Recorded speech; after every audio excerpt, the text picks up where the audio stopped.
Hello my dear student, आज हम English book के कुछ ऑब्जेक्टिव देखने वाले हैं। बेसिकली 2024 में एग्ज़ाम देने वाले बच्चों के लिए काफ़ी महत्वपूर्ण ऑब्जेक्टिव है। तो महात्मा गांधी बाज रिटेन द लेसन, मतलब कि निम्नलिखित में से कौन सा लेसन है, पाठ है जो महात्मा गांधी ने लिखा है।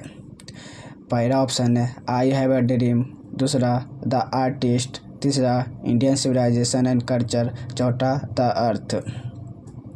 तो महात्मा गांधी कौन सा लेसन लिखा है? तो इसका आंसर है इंडियन सिविलाइजेशन एंड कल्चर। चलिए हम इसका एक्सप्रेशन करते हैं। आई हैव अ ड्रीम जो कि मार्टिन लूथर किंग जूनियर ने लिखा है। द आर्टिस्ट सिग्गा नोया ने लिखा है। Indian civilisation culture Mahatma Gandhi ने लिखा है। The earth एच.ई. बेट्स ने लिखा है। फराओज वेयर रूलर्स वेयर एंशिएंट, फराओज कहाँ के शासक थे? और पहला ऑप्शन रसिया का, इजिप्ट का, इंडिया का, ग्रीस का। फराओज कहाँ के शासक थे? तो इसका आंसर है इजिप्ट का शासक थे फराओज, जो कि महात्मा गांधी के चैप्टर से लिया गया है। Filling the blanks were rulers of Egypt. देखो इजिप्ट का शासक कहाँ के थे? इजिप्ट के शासक कहाँ के थे? तो ऑप्शन है अमेरिकन का, अफ्रीका का, ईरानियन का या फराओज। तो इसका आंसर है फराओज, जो कि इजिप्ट के शासक थे।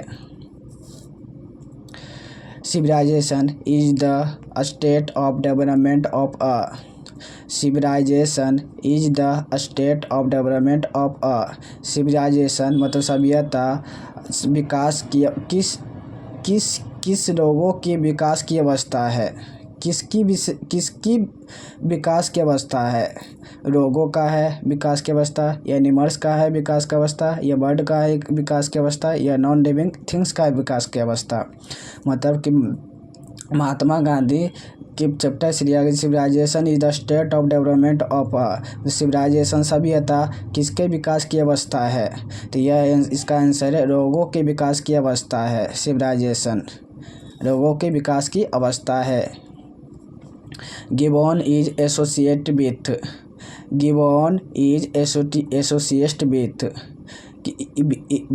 इटली से है, या स्वीडन से है, या रसिया से है, या अमेरिका से है। गिबन कहाँ से एसोसिएट थे? कहाँ से एसोसिएट थे गिबन? इटली के थे, या स्वीडन के थे, या रसिया का, या अमेरिका का? तो इसका आंसर है इटली का एसोसिएट थे गिबन। अगर वीडियो अच्छा लगे तो लाइक और कमेंट ज़रूर करें और इस चैनल को सब्सक्राइब कर दें। ऐसी अगर साथ देते रहेंगे तो हम इसका ऑब्जेक्टिव वीडियो डालते रहेंगे, जो कि परीक्षा में 2024 एग्ज़ाम में देने बच्चों के लिए उसके काफ़ी महत्वपूर्ण ऑब्जेक्टिव है। European civilisation bear men for India. European civilisation bear men for India. अगर इंडिया यूरोपियन सिविलाइजेशन को अपनाता है तो इंडिया को क्या को सामना करना पड़ेगा? या बांट चाहना होगा, या लिविंग, या रियर, या ड्यून। अगर इंडिया के लोग यूरोपियन सिविलाइजेशन को अपना लेता है तो इंडिया बर्बाद हो सकता है, इंडिया बर्बाद हो जाएगा। अगर यूरोपियन सिविलाइजेशन को अपना लेता है तब। तो इसका आंसर है ड्यून मतलब बर्बाद होता है। इंडिया यूरोपियन सिविलाइजेशन को अपना लेता है तब बर्बाद हो सकता है। Simple living and high thinking is the base of, मतलब simple living and high thinking किस पर आधारित है? किस पर आधारित है? तो पहला ऑप्शन है अमेरिकन सिविलाइजेशन पर, या इंडियन सिविलाइजेशन पर, यूरोपियन सिविलाइजेशन पर, या नॉन ऑफ दीज, इनमें से कोई नहीं।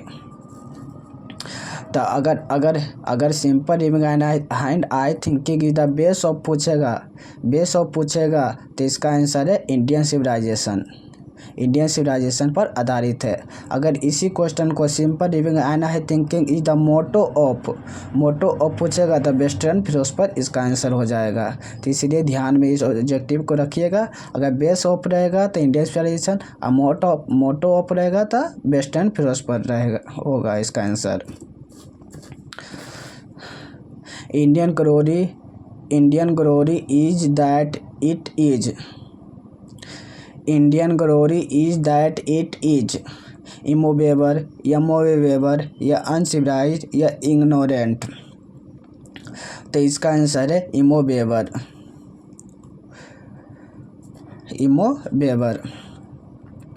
Filling the balance was a spiritual leader than a politician. निम्नलिखित में से कौन सा लेखक है जो कि पॉलिटिशियन की तुलना में स्पिरिचुअल रीडर ज़्यादा रह चुके थे?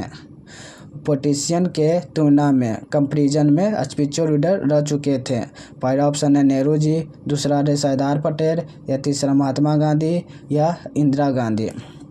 नेहरू जी पॉलिटिशियन की तुलना में स्पिरिचुअल लीडर थे, या सरदार पटेल जो पॉलिटिशियन की तुलना में स्पिरिचुअल लीडर थे, तो या महात्मा गांधी थे, या इंदिरा गांधी थे? तो इसका आंसर है महात्मा गांधी, जो कि पॉलिटिशियन की तुलना में स्पिरिचुअल लीडर ज़्यादा थे।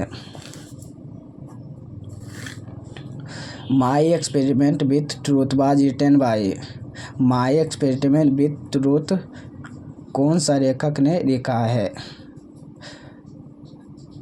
नेहरू जी, महात्मा गांधी, या मौलाना अब्दुल कलाम आज़ाद, या Sardar Patel? My experiment with truth was written by, निम्नलिखित में से माई एक्सपेरिमेंट विथ ट्रूथ कौन सा लेखक ने लिखा है? तो इसका answer Mahatma Gandhi.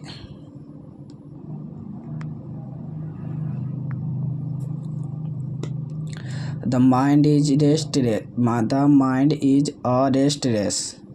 Filling the balance, the more it gets the more it wants. मतलब कि मन एक बेचैनी है। The more of it gets the more it want, जितना चाहता है उतना ही मांगता है। किसके तरह बेचैनी है? माइंड किसके तरह रेस्टलेस है, किसके तरह बेचैनी है? बर्ड की तरह बेचैनी है, या डॉग की तरह बेचैनी है, या काऊ की तरह बेचैनी है, या मंकी की तरह बेचैनी है? तो माइंड इज रेस्ट किसके तरह बेचैनी है? तो इसका आंसर है बर्ड की तरह बेचैनी है दिमाग। मानव की दिमाग रेस्टलेस है, मानव की दिमाग बेचैनी है, बर्ड की तरह बेचैनी है। जितना मांगता है जितना चाहता है उतना और मांगता है। The people of Europe learn their lesson from the writing of the man of. The people of Europe मतलब यूरोप के लोग there lesson from the writing of the man of. कहाँ से लेसन को लिखा है? कहाँ के लेसन्स को लिखा है? पहला ऑप्शन है जर्मनी, दूसरा ब्रिटेन, तीसरा ग्रीस या रोम, चौथा स्पेन। तो इसका आंसर है ग्रीस और रोम से सीखा है। ग्रीस और रोम से सीखा है। यूरोप के लोगों ने ग्रीस और रोम से सीखा है। Plain living and high thinking is the motto of. देखो क्वेश्चन आ गया, जो बोले थे वो क्वेश्चन आ गया, ध्यान से सुनिए, अच्छा से मारिएगा।